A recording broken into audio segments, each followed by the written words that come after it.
So my name is Shannon Duffy, and I have to say, after 4 years, my husband, Mike Duffy, has finally let me get on stage and welcome him to the Happiness Hall of Fame.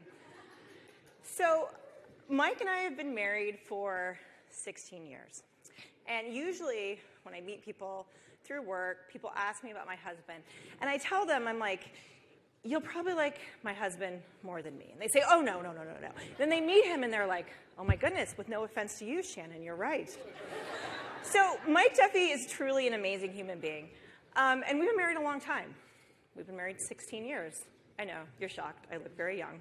But it's been 16 years, and we've been through a lot together. We have 2 wonderful, but sometimes challenging children.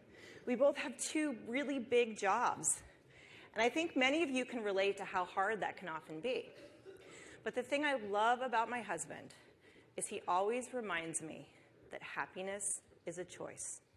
And through all different types of situation, you can always find laughter, right?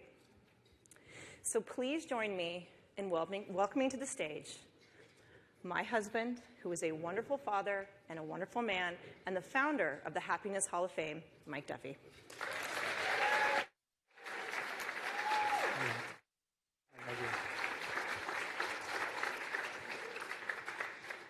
Thank you. Give it up for my wife, Shannon Duffy.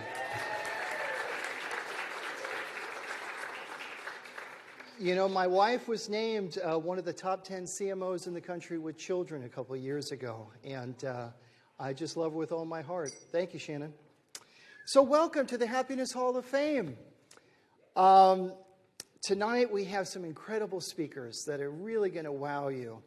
You know, as I look out on the crowd tonight and I see this beautiful crowd, it reminds me of when I was 6 years old. We did a lot of entertaining on Friday nights, and I look out and I see beautiful people dressed up, 2 to 3 cocktails in, patiently waiting for me to shut my yap, right?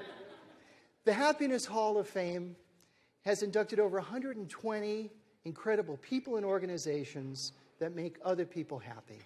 Members include Muhammad Ali, Deepak Chopra, Mother Teresa's Missionaries of Charity, the Make-A-Wish Foundation, Tony Robbins, and many other people. Tonight I'm going to talk about 2 principles of happiness, which are clarity of purpose and action. You have to be clear on why you're here. You want to make a difference. You want to show up in life. My happiness formula is P plus P equals H. Purpose plus progress equals happiness. And a way to get clarity of purpose is to ask yourself 3 questions. Number 1, what makes me happy? Number 2, what am I great at? And number 3, how can I serve others? Because happiness comes as a result of making other people happy. When I became very clear on one of the main purposes of my life, which is to make other people happy, I took massive action. So action for me included writing 5 books on happiness, including the Happiness Book and the Happiness Book for Kids. Starting the Happiness Hall of Fame, I speak at corporations, universities, and organizations. Thanks to Carol Pertofsky and Dr. Fred Luskin, I spoke twice at Stanford University this year, which was a dream come true. I also started the Happiness Hall of Fame Homeless Outreach. And that has brought me some of the greatest days of my life. So the advent of the internet has really brought about a lot of isolation. People spend way too much time on their phones and their computers, and they don't spend time face-to-face with their friends. My TEDx talk, I talked about the critical importance of friends on your happiness. Because of the fact that the internet is stealing so much time from us, you don't get to see your friends as much, but not me. Because several years ago, I decided to make friends with homeless people. So whenever I want to see my friends, all I have to do is walk down University Avenue or go under a bridge or down into a homeless camp on a dry creek bed. And I know all of their names. I know their situations. I know their problems. Homeless people have no one to talk to, so I talk to them. They have no one to listen to them, so I listen to them. I unburden them. I financially provide for them. We pray together, and we tell each other jokes. My friend Randy is homeless, and he told me this joke. Now, it's a knock-knock joke, so I'm going to need your help telling it, okay? So when I say knock-knock, I need everybody in the audience to say who's there. Knock-knock. Who's there? Dishes. Dishes, Sean Connery.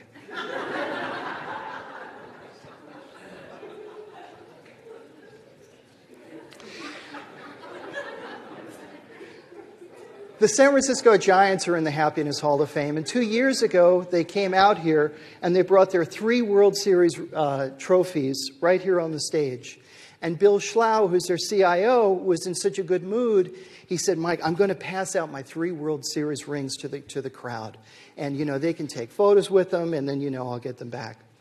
So he did that. And he comes up to me white-faced 20 minutes later. He says, one of my rings is missing.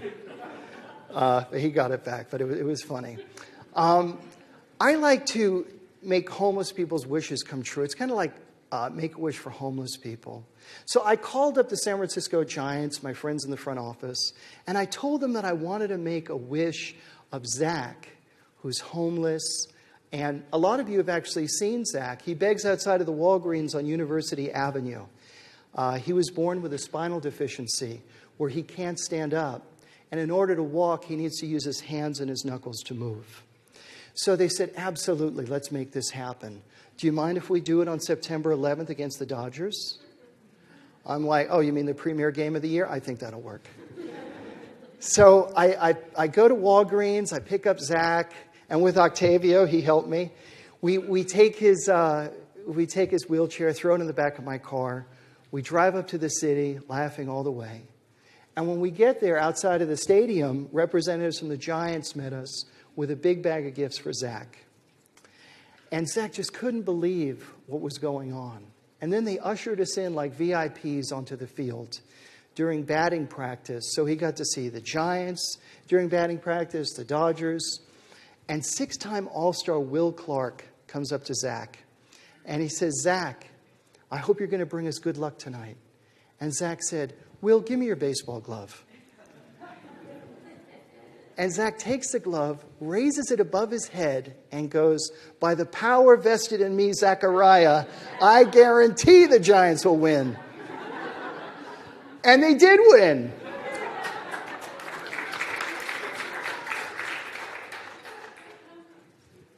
Everybody, and I mean everybody, all the players surrounding Zach and I that night were happier as a result of their kindness to him.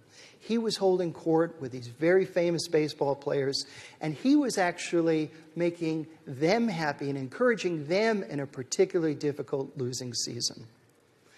In the golden sunshine of the San Francisco Bay, a kid who doesn't have a home, who can't even stand up, made other people happy. I challenge all of you tonight to have one kind interaction with a homeless person this week. Ask them their name. I guarantee you, by the power vested in Zechariah, you will be happier as a result.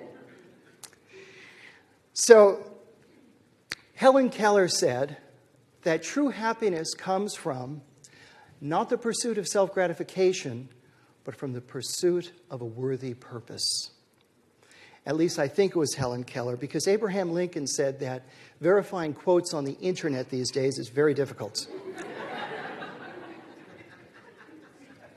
But it sounds very Helen Kellerish, right? You know, one of the greatest purposes of my life is to be a great dad to my 2 kids. And my mother was my great encourager, so I modeled my parenting skills after my mom. My dad, well, let's just say that he was vaguely aware of some short people living in his house, eating his Cheetos, okay? But it wasn't his fault, because dads in the 70s only had to do 3 things in order to be a good dad. Number 1, train your 6-year-old to go to the store to get you a pack of smokes by themselves. Number 2, bring your kids to semi-lethal playgrounds filled with hot metal. And number 3, avoid sunscreen at any cost because you needed your kids to be tan. Remember those days? Oh, your kids are so healthy. So,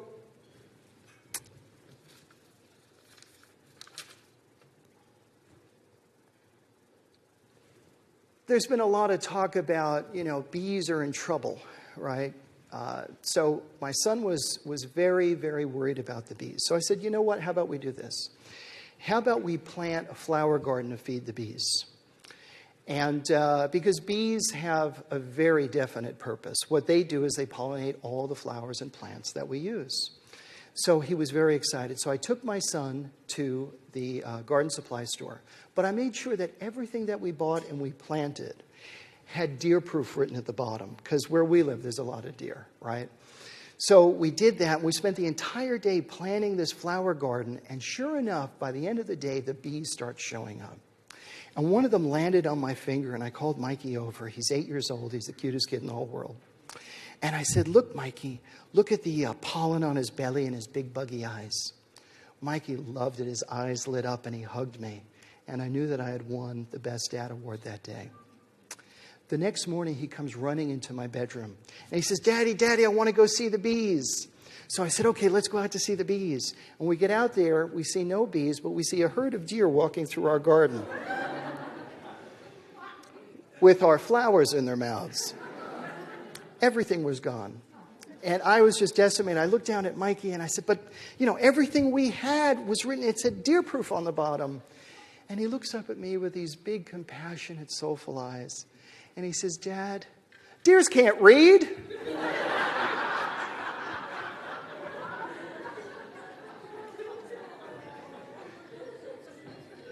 If you have kids, you know what I'm talking about. But you have to believe me that gaining clarity of purpose and taking action will bring you happiness. You have to have faith that everything will work out in the end. Because if it hasn't worked out yet, it's not the end. Thank you. Thank you.